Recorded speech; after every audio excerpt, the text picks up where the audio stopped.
that sense of loyalty and belonging, I again would have climbed mountains for any one of them and often did.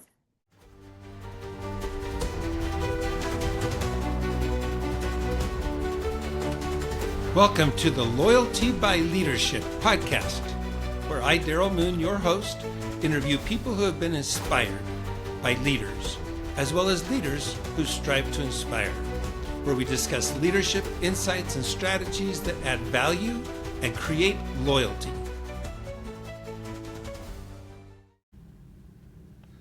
Welcome. I'm excited to be here with my guest today, Heidi Barnett. She's the president of iSolved Talent Acquisition. Thank you for joining us, and Heidi, thank you for being my guest today.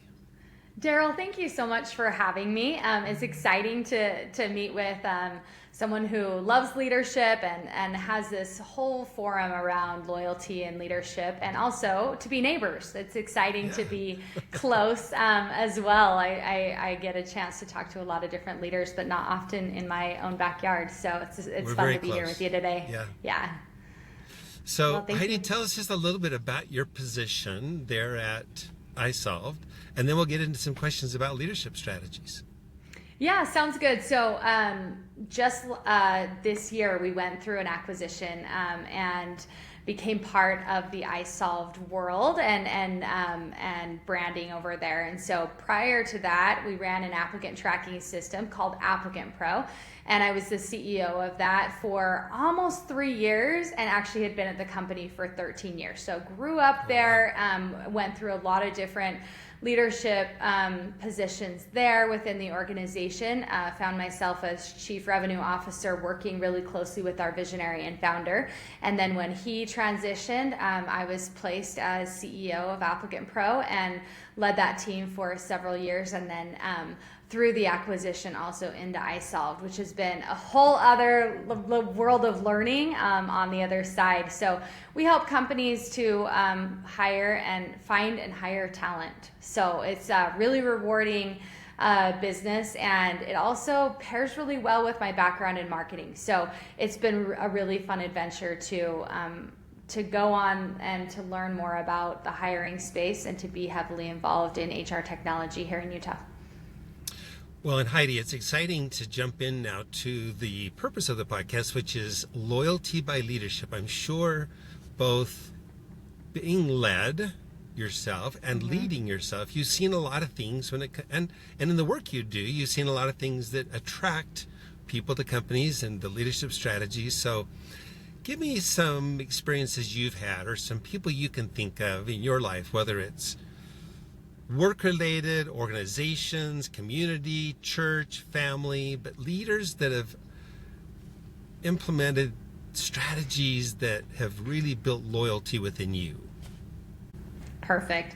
I love this question, and I had a little bit of a preview on this question, and it allowed me to kind of walk down this memory lane and think about some leaders who have been impactful in my life. And a couple that came up for me were those in my career that had a heavy impact on my career. And there were a couple things that came out as I was thinking about my loyalty to them and their loyalty to me, and then the heavy impact that they had. And one of the first things that I thought of was how much they saw in me that I didn't quite see in myself. So they would see my potential, and also they pushed me to step into areas where I wasn't maybe comfortable, or pushed me into areas where I didn't feel quite ready.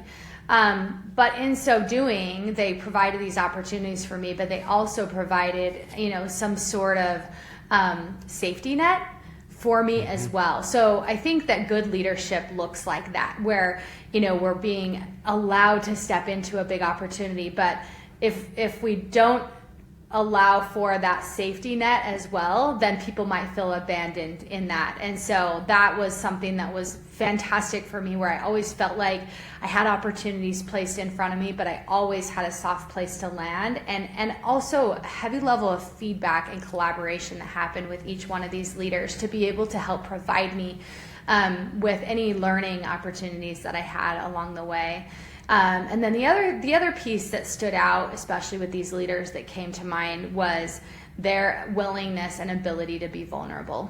I think that especially in the corporate world, doesn't necessarily go hand in hand. A lot of times we want to be polished all the time and put our best foot forward. And I saw these leaders be human and allow for vulnerability, which then made a safer place for me to again step into this place. And so I think in conjunction with that, viewing of my potential, giving me the space to step into it, and then also being human or being a vulnerable allowed for me to feel safety but also excitement and challenge within the role. And for me, that's what created that deep sense of loyalty with those leaders and the companies that they ran. What has that done for you in your desire to want to help them?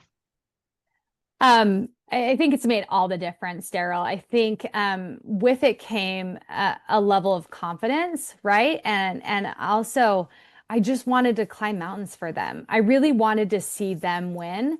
And I knew that when they win, I would win and the company would win, right? So it was very reciprocal in nature. And so I just wanted to, as they showed loyalty to me and gave me these opportunities, it drove within me a deep sense of loyalty to them, to the company. Like Applicant Pro, I've been with Applicant Pro for 13 years. And so that's almost unheard of in tech. And I talk Right. to my friends in tech and they're like, I've had, 5 different careers since then. I said, I've had 5 careers too. I just have had them within the same Same company. organization, right? And so it's but that sense of loyalty and belonging, I again would have climbed mountains for any one of them and often did. So with your job, and you see lots of companies, and you're out there recruiting people for all these different companies, how much of Mhm. a difference does it make as you're recruiting for a company, the culture and the leadership styles within the company, and your ability to convince people to make that transition? Mhm. Yeah, this is a really important point, and I think culture is, and we're seeing, especially with our younger generations, they care more about that than almost anything. It's Really? right there with pay. And so they care more about how they're seen at work, how they belong, how they connect with others. And, I would say that that's not unique for the younger generations. We all want to have a place where we belong. But it is becoming more prevalent in our data, showing that that's something that's rising to the top. But I think that the things that we do from a culture perspective, you could go and Google or chat GPT, what creates a great culture. But it doesn't really matter what it says because what it matters, the culture connects with the people that you have hired and the people that work for you. So I think about, some of the really cool tech companies here in Utah and some of the cool things that they've done, Nerf rooms and, Yeah. a bunch of different things that they have. And when I think about how and when we were building Applicant Pro, especially in the early days, we had a lot of women, moms returning to the workforce that came and worked for us. And they were incredibly intelligent, extremely loyal, and just hungry for an opportunity. But they really needed flexibility. And Yeah. so that's one of the things that became deep rooted in the culture that we created at Applicant Pro was this sense of true flexibility so that they could, run a sick kid to the doctor's appointment or take a call and grab a child and sit them on their lap. Things like that just became part of our I don't know, just who we are and who we were at Applicant Pro. And so I think that really when we're talking about culture, it's a matter of really understanding who works for you, the things that matter for them, and then making sure that you prioritize those things. We did free lunches, we did massages, we did one of my favorites for our 70% or 80% female was we did housekeeping once a month. If they hit a specific goal or a specific target, we would pay for them to have their houses cleaned. And it was everybody's favorite, right? It was everybody's favorite perk.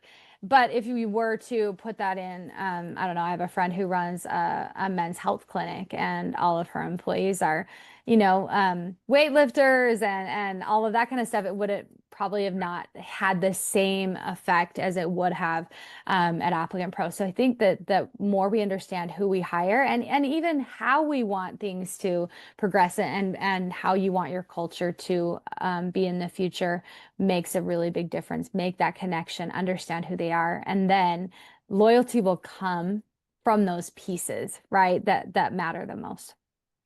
Well, and I love the total quality management movement. Deming's Mhm. principles of identify your customer, find out what the customer is going to be delighted with the most, Mhm. inspired the most, engaged the most, identify the processes that impact that, and then get those processes fixed if there's a problem. Well, I think employees of a company are just as important a customer as the customers who buy their product.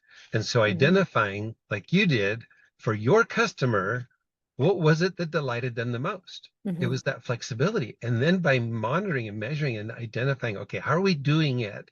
Helping our customer feel like we care about their person. And I love the housekeeping. What a great Mhm. example Mhm. of you care about me Mhm. personally.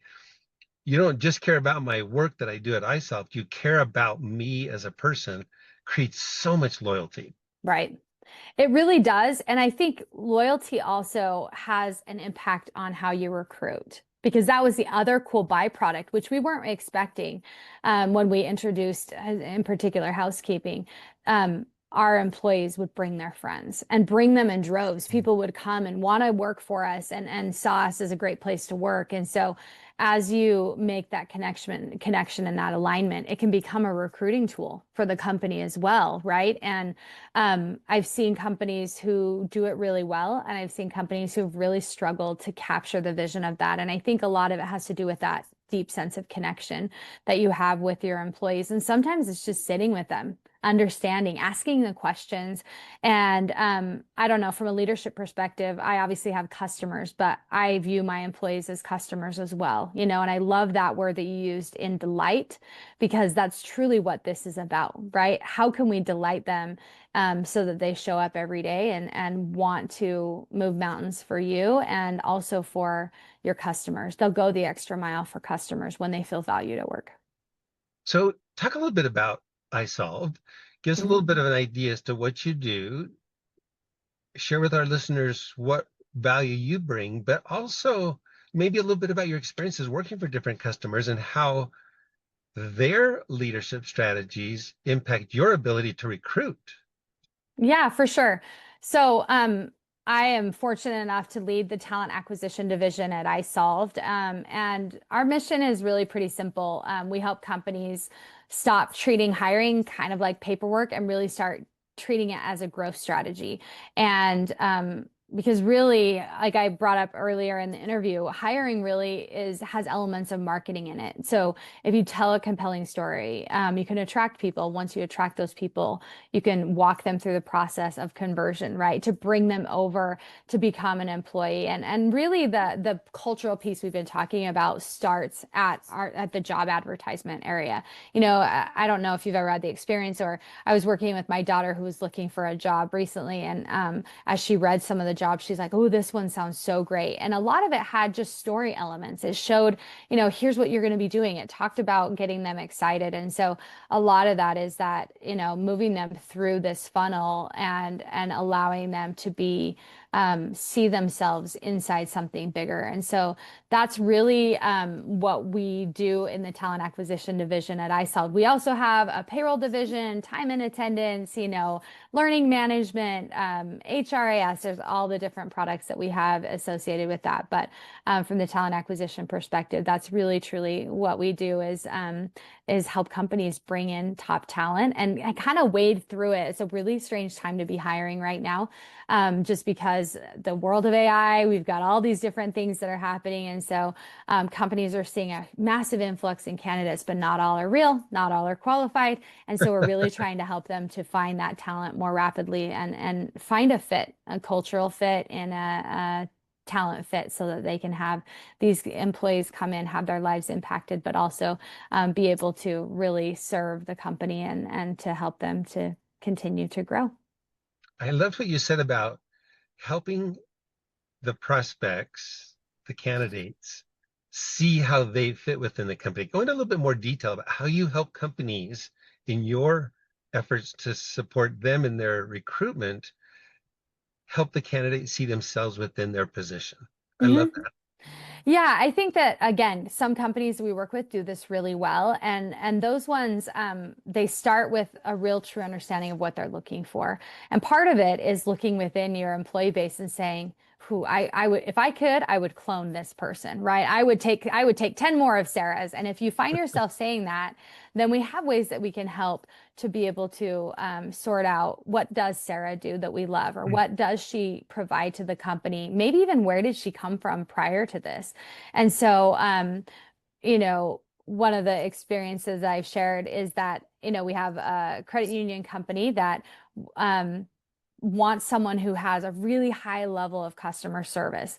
Rather than going and saying we need 5 years of teller experience, why don't you put out that you're looking for a barista? Because baristas at Starbucks are used to navigating everyone's orders and rushing fast, and this would actually be an upgrade for them. And so that's the first thing, is really crafting a job ad that tells the story, because that will be the first attraction piece. And then after that, all the way through the candidate process and the screening process, you give evidence of who you are as an employer. If you're responsive as a hiring manager, you're going to be responsive as an employer. That's how we make the connection, right? And so that, and at each pass and at each touch point, people either get more excited or less excited about where they're going to be working. And so I think that that's really what it is. And then when you have a leader who has vision around the company, where you're going, that's where you can start putting people inside. And leadership to me is having a vision big enough to tuck people underneath it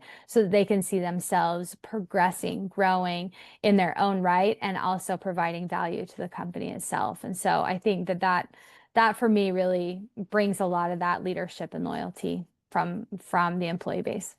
Love that. Heidi, share with our listeners how they can get in touch with you or in touch with a company if they're interested in hiring your company to help them in their acquisitions. Tell them how they reach you. Sure. Two ways. I love connecting with folks on LinkedIn. So you can find me, just Google or put my name in the search bar. And I try to answer most of my private messages. So send me a message. I would love to connect. And then the other way is to just reach out to us through iSolvedHCM.com. And once you're in there, there are several ways to connect. If you're looking at a specific product or service, you can do that. Obviously, a demonstration will get you in front of our sales team, which is a really quick way to get in touch with whoever. So that's the best way that we know about if you're going from the company perspective. But if you want to reach out, I'd love to connect on LinkedIn. Awesome. Heidi, thank you so much for being our guest today on Loyalty by Leadership podcast. This has been amazing. Thank you for your insights. Yeah, thank you so much for having me.